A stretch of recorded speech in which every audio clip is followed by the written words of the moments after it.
Hello and welcome back to Brent Hine Outdoors. Recently, Doug Thornton from the America Vindicta Show hosted a meeting with Mondo Gonzalez and I. We discussed our new group, which we call the Paleo Research Group, and we talk about the projects that we've been doing and the projects that we are going to do in the future. So stay tuned, kick back and relax and watch this. Hey, ladies and gentlemen, welcome to the American Vindicta Show. I'm your host, Doug Thornton. So today we are going to talk about our research group. I'm going to let these good gentlemen introduce themselves and what it is that they're doing, what we're doing as a group together, and kind of give you the backstory of how we met and where we're going forward and kind of what our specialties are with everything. As everybody knows, I really don't have any specialties with this. I'm just a pretty face. And for that introduction, we have Mr. Brent Hite of Brent Hite Outdoors. Brent, will you introduce yourself and kind of tell people what it is that you do on your YouTube page, the exploration stuff and caving? Yeah, well, I'm Brent Hite. I'm from North Central Arkansas. I have a YouTube channel called Brent Hite Outdoors, and I try to do all things outdoors. But lately, my focus has been on working with Doug and Mondo on some archaeological surveys.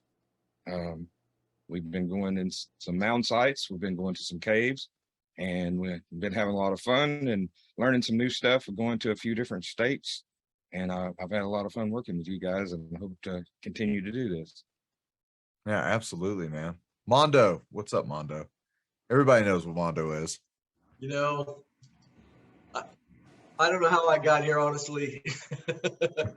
um, my background's in Near Eastern, Middle East archaeology, but yet, working with Marzulli and doing all this stuff in Peru has kind of changed some focus. But this has been great, participating in, certainly some of the stuff that he does. And now that we have, I met both of you guys at the Albarino conference. I mean, God's really putting a group together. And we actually have a broader range of team.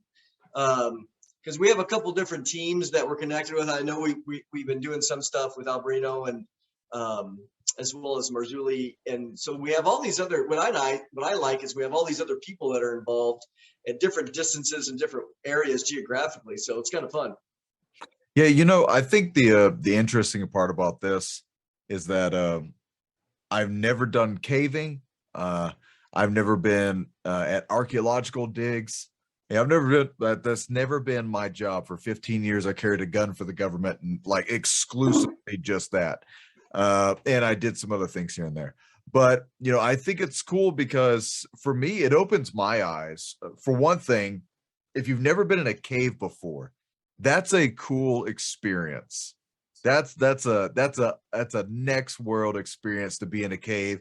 And especially when you're, half a mile deep in the ground and then you walk into a freaking underground waterfall. That was an amazing experience. And Mondo, likewise, I can't believe the amount of stuff that I've learned so far with archaeological digs and just how much it sucks to sit there. They didn't tell me in Indiana Jones that you had to sit on your hands and knees on rock, it covered with spiders. I'm still scratching every surface of my arms from the last time we were at the tomb site just recently, and searching for the backside of a cave. I don't know how many chiggers and ticks and things that bite you that you don't see, but I'm covered in it. But what a learning experience. Not only that, what a humbling experience. Because I get in my mind, and Billy said the same thing. Our friend Billy, who's also up there in Arkansas near Brent, that I get in my mind that archaeologists sit behind a desk and then they learn about everything through books. Very few go out to the field. And so it's cool to see the guys going out to the field because, I mean, once again, I'm a spectator at this sport.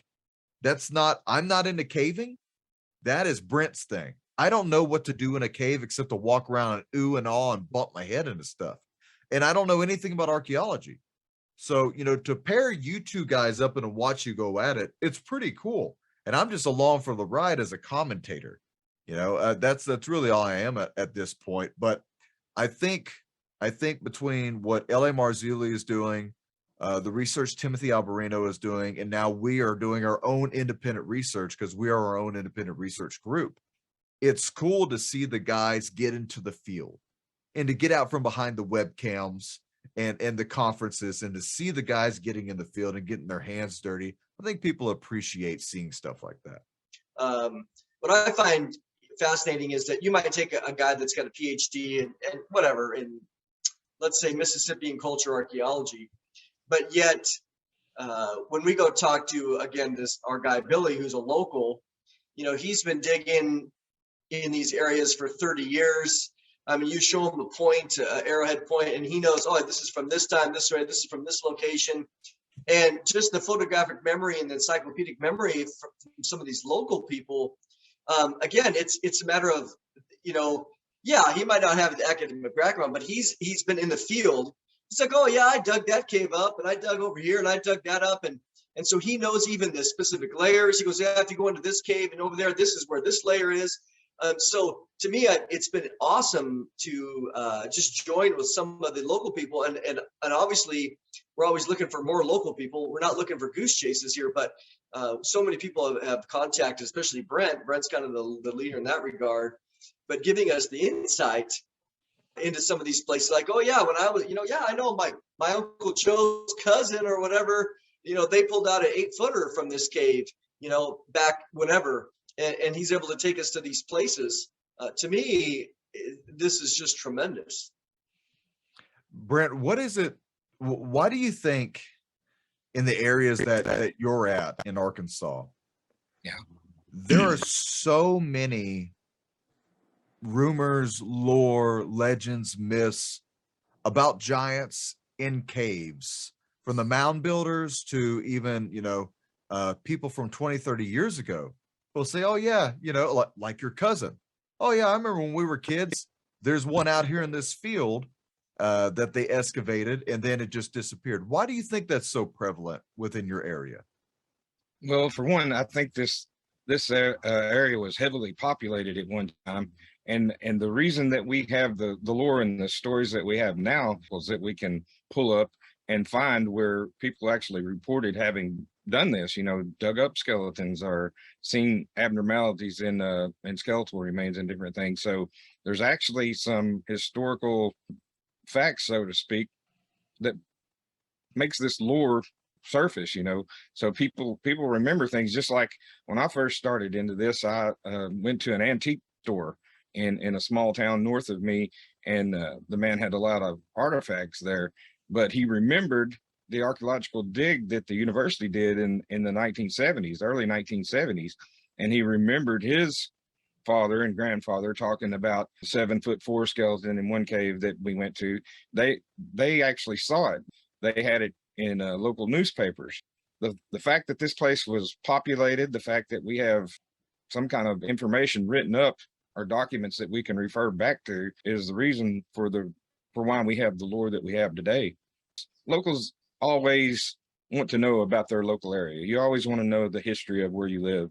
And so people like to talk about things like that. And that's what we try to key in on. We try to key on local stories that people have heard from their father and grandfather, and try to go investigate these places to see if we can find any evidence of truth being to that. Yeah. And, there's a lot of it that's out there that we have to navigate through the lore and through the legend. The museum at the Indian Rock Cave that we stopped at had a book filled full of Native American myths and legends and lore.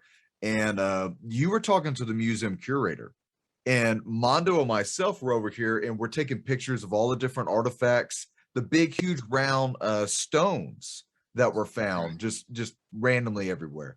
And we stumble upon this book, right, Mondo? And in that book was just like, oh, here's a tale about a giant. Here's a tale about a giant. Here's a tale about, and we're just flipping through between giants in the water, flathead giants, giants with squinty eyes, the giants that were chasing people and eating people, the cannibalistic giants. And this is all within this area of Arkansas. And it just makes me wonder, like, it's a shame that we can't get better contact with people from like different Native American areas and to get their experiences and their stories. And one of the things I say all the time, and I think you guys agree with me, is that, you know, it's not just the fact that we can prove the biblical narrative if giants exist and that we find them here in America, because they do. They are here.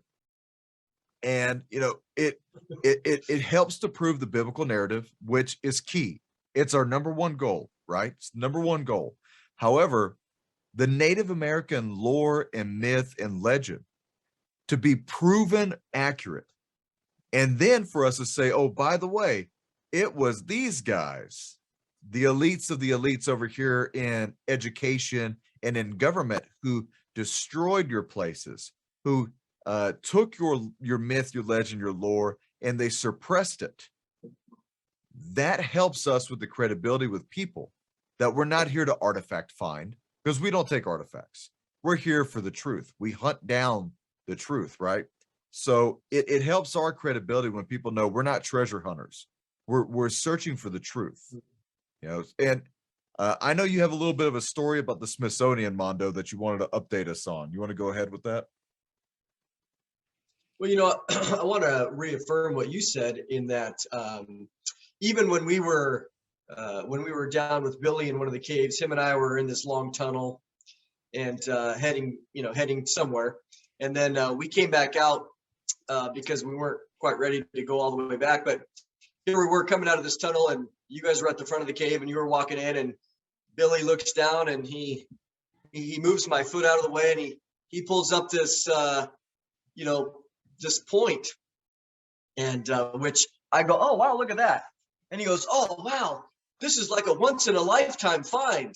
And but for him, he's collected points his entire life.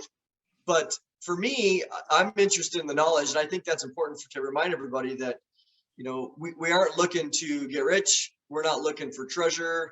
We're not taking anything when we're in these places. We're looking to document what we find. And that goes back to what Brent was talking about as it relates to some of the newspaper clippings, because what you do see in really, I would say, in the academic world, you can pull out, many, I would say hundreds, if not thousands, of newspaper clippings from all around the country, starting from, the 1860 all the way through 1950. Okay. New York Times, you name it. Any of these places have had some article that was written talking about some 7 or 8 foot giant or bigger being excavated out of some local mound. The problem is that there seemingly is no credibility to that. And so again, you can have a book, and there's a lot of books out there that will go over and over and over. And some books will have hundreds of newspaper articles documenting, but it's like the scholars are like, oh, big deal, whatever. That's just a bunch of sensationalism. These guys don't know how to use a measuring tape. It's all just entertainment. So what that did is, a few years ago, I began to look into some of the Smithsonian reports, because you can go online and it's pretty laborious, if you want to say it that way. But I have all of the Smithsonian reports from 1847 all the way through 1963, and there's two blends of them. One is just the simple annual report that's given. It's entitled "The Annual Report Given to the Board of Regents," and that began in 1847. Well, then right around 1879, 1880, John Wesley Powell became the first official director of what's known as, back then, was the Bureau of Ethnology. So what they began to do is, this was like the prime time of mound excavation. A lot of unofficial and official excavations that are going on. Well, the short story is, they began officially, the Smithsonian began to send out their own archaeologists to excavate mounds. There's over 100,000 mounds east of the Mississippi. So needless to say, as we like to say, we're on the trail. It's fun, it's exciting, and we're going to be continuing to do it. So that's kind of the background. More to come.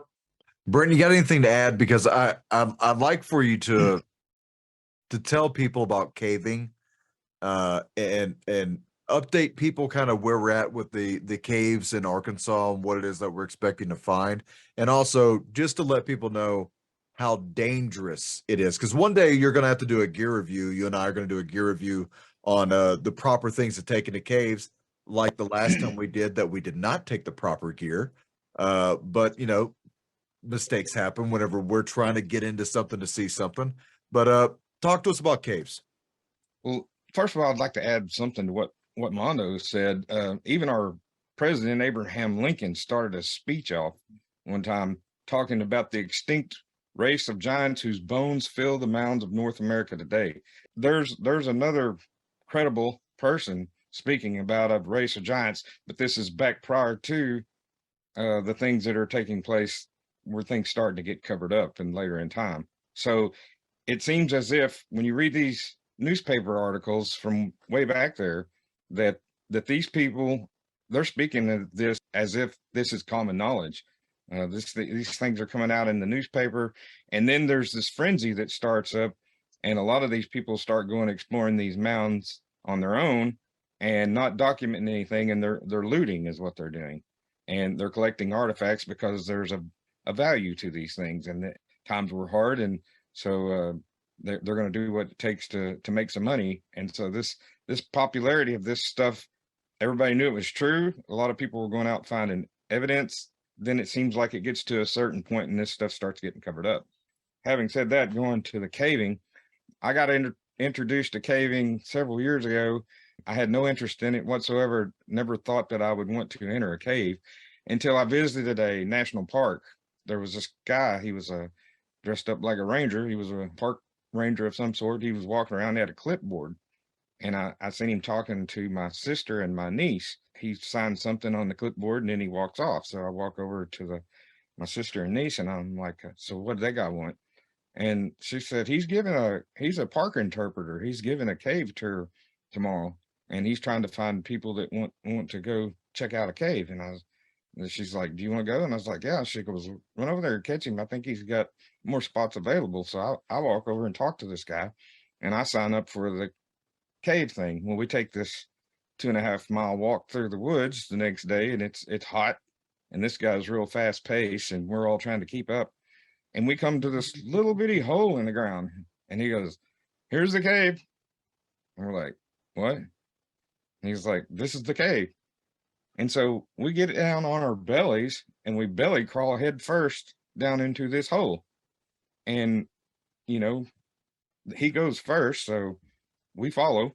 And I'm not knowing what to expect really. And then all of a sudden we stand up in a room, and there's there's stalactites hanging from the ceiling, and everything's dripping with water. And I was like, this is cool.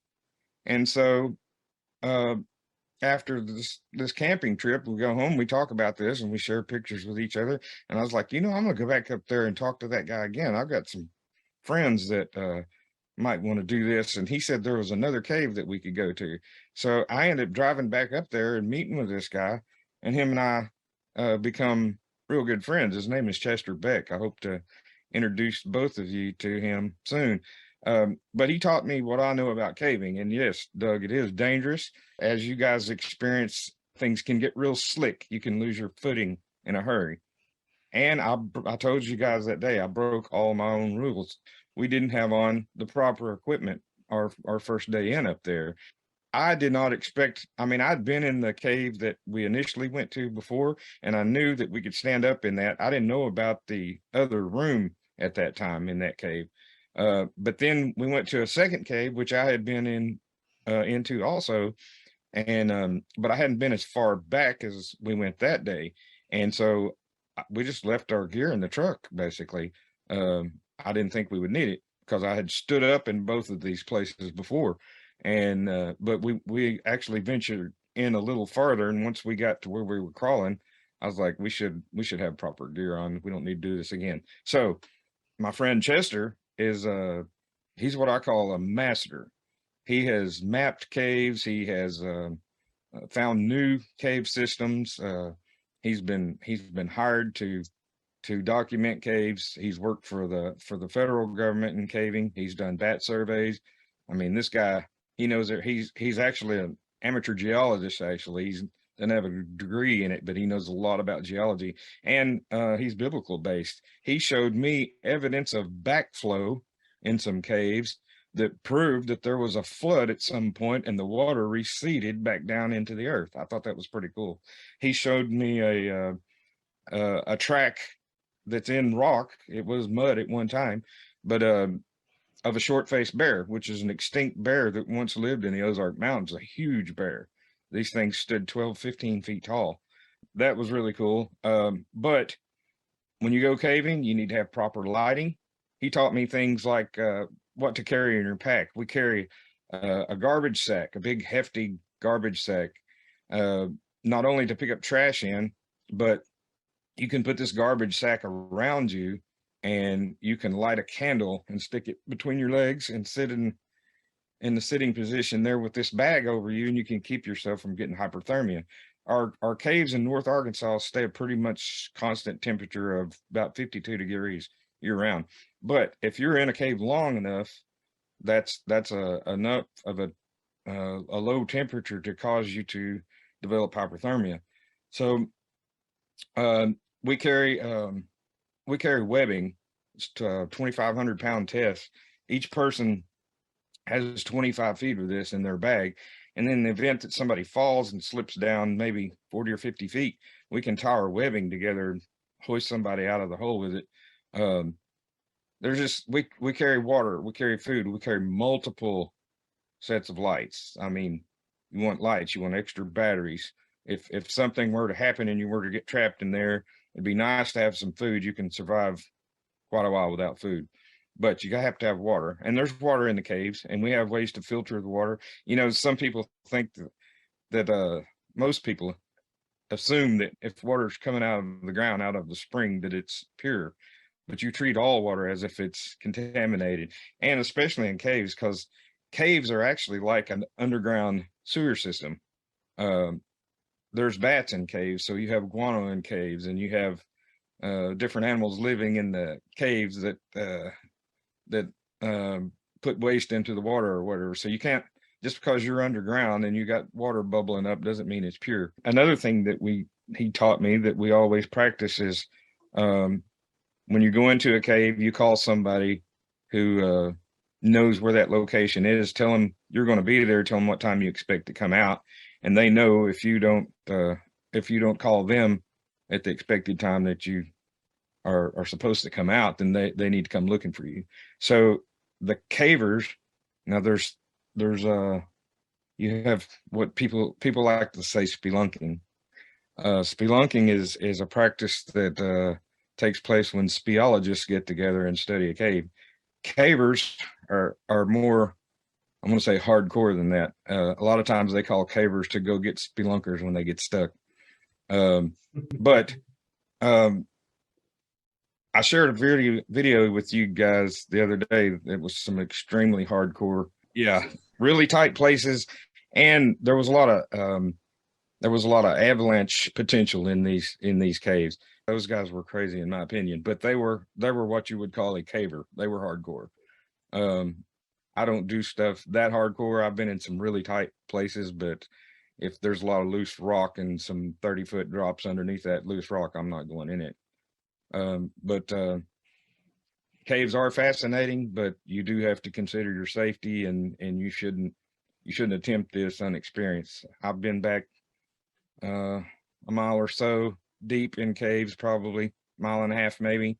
You can get in trouble back there, and if people don't know where you are, then you can perish in a cave. So it's something to take seriously. I mean, I think me and Mondo are still hurting from the last time we were digging. Yeah, Mondo, how long were you hurt for after we got out of the tomb? Oh man, I actually, it's been 2 weeks, and you were still hurting when we were in Ohio. Yep. I couldn't stand for too long. We were both aching when we were up there. I didn't go on the trip that you guys went on and worked so hard. I was on the one before that, but we were both hurting a couple weeks later. I know. Yeah. I finally today was after 2 weeks and a day, I finally was able to go running again. And but we were, Doug and I were bent over in this cave that was, I don't know, 48 inches, 50 inches tall. digging out literally thousands of pounds of fill, trying to expose, this back entrance of this cave, which we're thinking is a tunnel. And again, like you said, this isn't easy. You really have to be committed to the cause. And thankfully, we were able to dig it down enough to where I could sit on I brought a little stool. I was able to sit there, and my head's here. Sorry, Doug. Doug wasn't quite there yet, and then we were able to, with our picks, and we're getting an auger next, electric auger, in order to get into some of this area. And it's fun because when we were in this other area that we were in, which was near there, we hear about these giants being in the area, and so we're up excavating in some of these cliff dwellings, and finding lots of I found some really nice pieces of pottery with handles, certainly lots of charcoal, but beautiful shells that are used as like spoons that were under, normally in a lot of these caves, as you guys know, when you come into some of these caves, it can be relatively dangerous for a couple reasons. One is just because of all the stuff that Brent described, but secondly, there's water that comes down in many of the ceilings of these caves, and you see it dripping. Well, you have all these different pressure changes throughout the millennia even, and so a lot of times the roof will finally just fall, and when it falls flat, and then of course, you're talking several tons of weight. But the great thing about it is it'll seal in whatever artifacts or material culture is there. So what we try to do is to come other and dig underneath that. But then you're kind of digging in, and this thing's hanging down. You got rocks that are kind of just hanging there, several, 800 or 900 pounds hanging by just a little. They have a little bit of a thing on there. But, when we found, again, the piece of pottery or other things, you're like, hey, this is real, man. This is the real deal. And to find one with a handle, we took it to some archaeologists that were part of the University of Arkansas system, and showing it to them. And they're like, oh, and we were able to, Brian, you could talk about that. We were able to get access to check out a storage facility from the University of Arkansas, where they had, 20,000, 15,000 square feet of space of all kinds of rows. And so here we are talking to them, showing them what we were finding. They're like, we don't have anything like that. That's really unusual. And especially for the area that we're finding it in. So we definitely are, again, looking to document some of this stuff. Yeah. I mentioned to you that what you found looked more like something that would come from the Levant, Yep. It didn't look like something that would have originated here, just because of the shape and the style. We went through that big museum, or it's actually an artifact storage facility. It's not open to the public. You have to be a research team and have to have an appointment to get in this place. They made us put on the gloves and the whole 9 yards, but I don't recall seeing anything like what you found, and there was a lot of pottery in there. Museum in Arkansas. I'm with Brent here. Brent is an amateur archaeologist. He's been on the trail for years. We met a couple of years ago, actually, at a conference in Branson. And so we want to call your attention to the ear spools, especially the 2 large ones at the base of this exhibit. First of all, they are easily 4 inches in diameter. Can you imagine wearing something like that in your earlobe?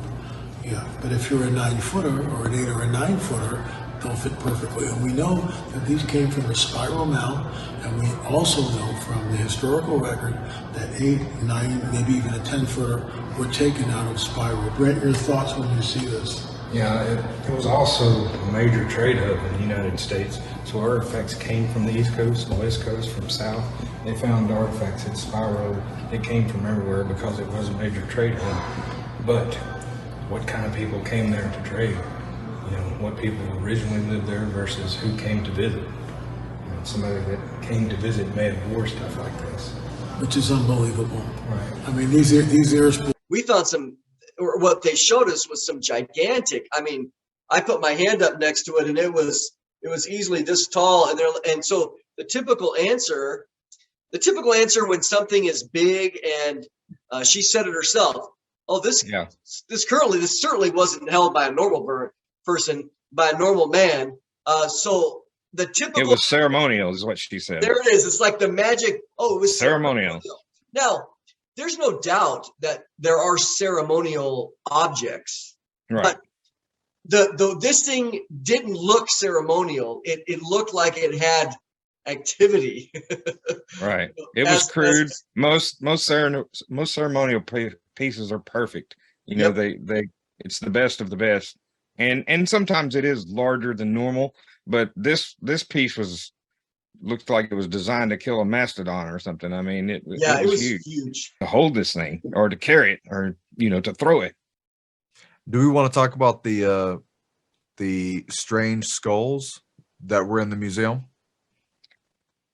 Okay. I'll give you a little backstory to our visit to this museum. About 10 years ago, I was doing some research.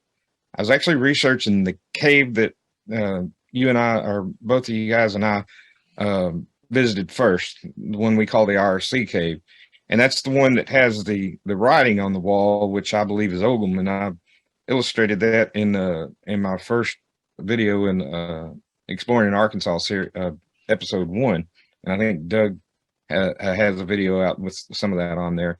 Anyway, so this cave, I found a book in the local school library. It was a retired history book, and so this history book tells that in 1932, a geologist took some students into this cave and they kind of documented an excavation, and they said that there were mummies in the cave. They were wrapped in hemp and feathers, and it said they were different than us, is what it says. It says they had larger jawbones, larger skulls. And anyway, so the story caught my interest. So I said, well, this is right here local. I'm going to go investigate some of this. So I go in and investigate, and I found a site number on a plaque there. And so the site number, I looked it up online, and it led me to the Arkansas Archaeological Society, and that led me to contacting some person there at the university. And so I asked the people at the university, I said, so do you have a list of artifacts that are associated with this site number? She said, yes. And so I asked her if she could pull it up. She had a computer there in front of her. She pulled it up, and I said, can you tell me if there are any mummies listed? And she said, mummies? And I said, yeah. And she goes, there is. And so when I read about the irregular skulls, and she said that they had some on site, but she said I'd have to make an appointment in order to see them. And so that lay dormant for a while. And then when I got connected with Mondo and Doug, and we started discussing things with LA, I resurfaced this story and dug back into it, and I ended up making an appointment at the university to come see these peculiar skulls. And so they tell us that we can't, because we'll have to get tribal permission in order to see the remains, because they assume that these are the remains of some the local tribes here in Arkansas. So we got to go to the museum, we got to see the artifacts, but we have not yet got the tribal permission to see the elongated skulls, and we're still working towards that. But that's what led us to the museum, and that's what we were there to see, actually. And hopefully, with a little luck on our side, we will get to see them one day. Mondo, let me ask you something. I've put my hands on the elongated skull that L.A. Marzulli has, and you've done testing on these things, and it's freaky to hold. It's not right. And just holding it, you just go, this is alien in nature. Not saying it's a gray, but it's alien in nature. All right. I think there's a link between the things that are found out on Catalina Island, between what we're finding out here within the Arkansas mound builder area, and you know, brainchild Brent here is the one who's leading us to all these. If you guys just knew half the stuff that Brent did and new. Brent himself is a movie. So one of these days, we're going to talk about some of that other stuff, Brent. But I think there's a link between the elongated skulls from the West Coast, the stuff that was found in Paracas in Peru, and to a certain tribe that possibly Joshua himself, after crossing the River Jordan, encountered. Do you think that's accurate? Do you think these things may all be connected some way? Well, a couple things. As far as I've ever seen in the literature, in at least in Israel proper, I haven't seen anything that would relate to a elongated skull in Israel. However, one of the things that I personally, have handled and took material from 17 different elongated skulls. And then we had one that was given to us. The material was already extracted. So most of the skulls that we had, there were some that were in North America, but most of the skulls that we had were down in Paracas in Peru. But then what was interesting is, part of that project, this is kind of a long answer, but the part of that project was the Peruvian government. We were at their regional museum in Ica. And this was, again, a regional museum out of the National Museum in Lima. But we went in there and we were well prepared. And they gave us 10 elongated skulls from their collection to extract from. So, it was a very official process. We a lot of stuff. But they obviously trusted us enough in our research team to do it. And of the 10 skulls that they gave us, one was not really, like you said, some of them you're just like, okay, this is just kind of a normal skull. But we tested 9 of them, and of the 9, 5 of them. Now this is the interesting thing. This is what the long answer. Of the 9, 4 came back haplogroup B, which is pretty standard for all of North America into South America, coming across the land bridge up by Alaska, Beringian land bridge from, China and the Mongolian region. Very standard. But the other 5 came back as being from the Middle East. Now, this particular group, as well as some of the other ones that we had, like, for example, the baby skull that we did, that came back as part of, again, there was a haplogroup X, which is part of a specific group of people known as the Druze, which live all throughout Israel. So even though there's never been any documentation necessarily of elongated skulls that I've seen being excavated, it's interesting that several of the skulls that we had that were in Peru show themselves from the mitochondrial DNA, the mother side, being from the Middle East. Secondly, it's well documented that there are elongated skulls up in the Caspian region, and that, the Caspian Sea, up the Black Sea area, all that, basically Ukraine, Georgia, the country Georgia, even on the southern side, Turkey, etc. So what's interesting to me is that, and people have shown that there's elongated skulls in every place in the country. I'm only telling you about what we personally experienced. So the question then is, how did they get across here? And we did some carbon 14 on some of these, and they were 2,000 years old. So it's just interesting. Now, Israel proper, no, but if you were to do the greater Middle East area, absolutely, no doubt. And again, some of those skulls, the DNA ended up, the descendants ended up being in the country of Peru, down that for at least 2,000 years. So, connect the dots. I've been reading, I like to read some of the academic literature in this area.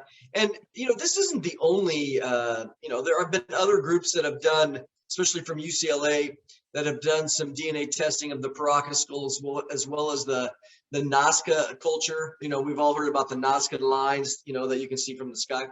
But it's interesting that those two cultures intersect in a very brief way. But it's interesting that I had emailed and reached out to one of the directors that was doing some DNA testing of some of the skulls. And I simply asked one simple question. Hey, you are highlighting and documenting the DNA history, the indigenous history of these peoples. Did you test any that were elongated? No answer. And I know that they heard from us because this same person was in contact with LA. So at the end of the day, you know, the research that we did shows a absolutely 100% Middle East link between what you have over there and what's being found over here. Why don't we tell people what it is that we have in future in store? And after that, you're just gonna have to stay tuned because we're only uncovering cooler stuff. I mean, what we have coming up soon, going back with Billy into some of the other caves, the petroglyphs. You know, I swear, I think Billy said that there's a petroglyph of a pterodactyl that's on there that I want to see. If so, I'm going to put my face right next to it for a freaking selfie because that's awesome. 1 minute. What do we have left? Or what do we have coming up next? And what do we think people should be looking forward to with our expeditions? And what do you think we're going to end up uncovering soon? Brent, why don't you kind of give a summary of what we have in the Arkansas area, and then I'll give a summary of the rest of the stuff. Okay, so there's actually several things we could cover, but I think some of the things that are on at the top of the list, one is revisiting the cave with Billy and seeing some new caves in that same area. Also, I mentioned my friend that's the caver. He actually explored a cavern in that area that as far as I know, as far as he knows, he's the only one that's ever been in it. He discovered it in a creek bed. Another thing that we want to try to investigate is there is what I believe to be a serpent mound that's very near where I live. We'll have to go there by boat. I plan for us to go up on top of a mountain and view it from the mountaintop and then actually get in a boat and go out to it. I've actually found artifacts on this feature, I guess you would call it, that's out in the middle of a lake. It's you can look at the satellite images. It looks just like a snake. Then there's some mounds that we have yet to explore in the area where our friend Billy is, and we hope to be able to explore some of those. And then if time permits, we have a gentleman that's reached out to us from southern Missouri, which is also in the Ozark Mountains, that wants us to try to investigate some caves on his property.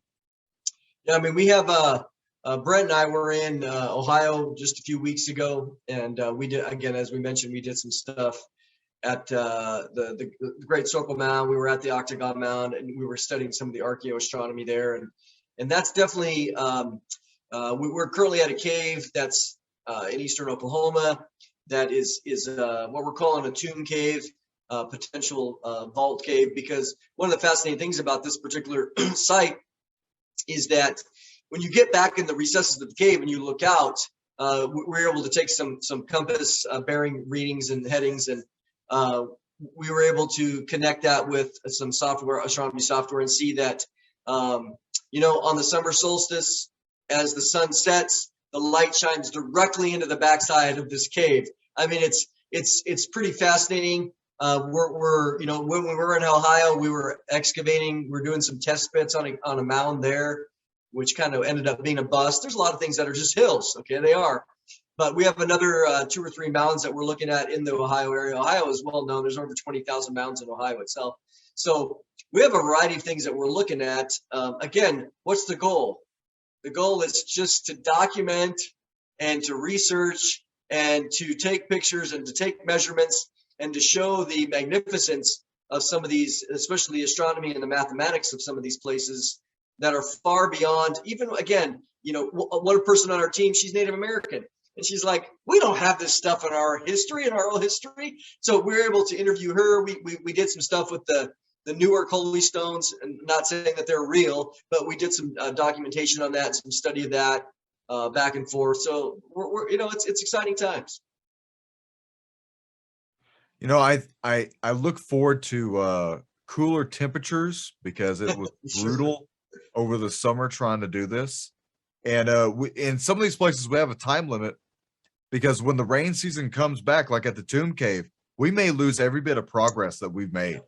And wow, is that going to be frustrating? I mean, I think at this point we're probably close to 350 5-gallon buckets worth of fill dirt that we're covering by hand at times, and rocks and boulders. I mean, it's incredibly frustrating to lose that. So it's time sensitive in certain areas, but we can't spend all year on one cave because there are so many. Like you said, there are so many different artifacts and places that are out there for us to go to. And there are other states that we want to go to. There are other places that we want to go and hit because we think we'll do it right, and we'll uncover these things the way it should be, and not, over fantasize about everything. I guess you could say, not make everything about some long distance type of idea. We really just want to just uncover what it is.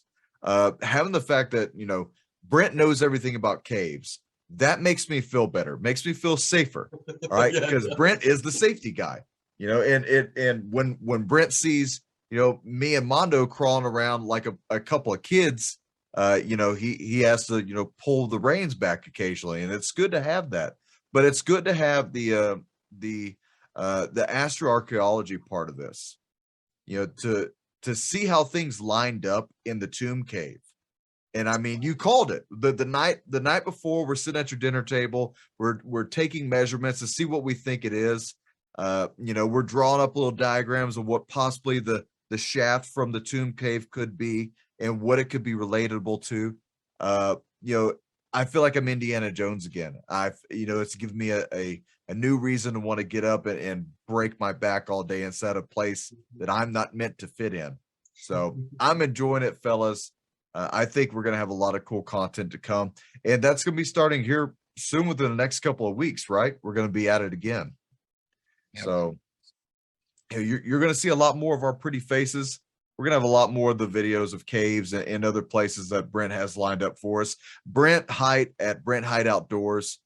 Brent is a modern day explorer. This man has done way more in his lifetime than I have done yet. And I'm just trying to catch up.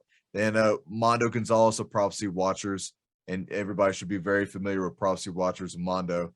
We collaborating together, we make up a team that is unlike anybody else that's out there. So I think we have a lot of experience that we bring to this field, and a lot of spunk, which I think is what's missing. It's not entertaining to watch a lot of these guys. We're entertaining. So if you're bored, watch us crawling around in caves trying to find stuff that people say don't exist, and watch us prove that it does. So, ladies and gentlemen, that's all we got for right now. Mondo Gonzalez, Brent Height, I'm Doug Thornton. Thank you very much for watching. Have a good one.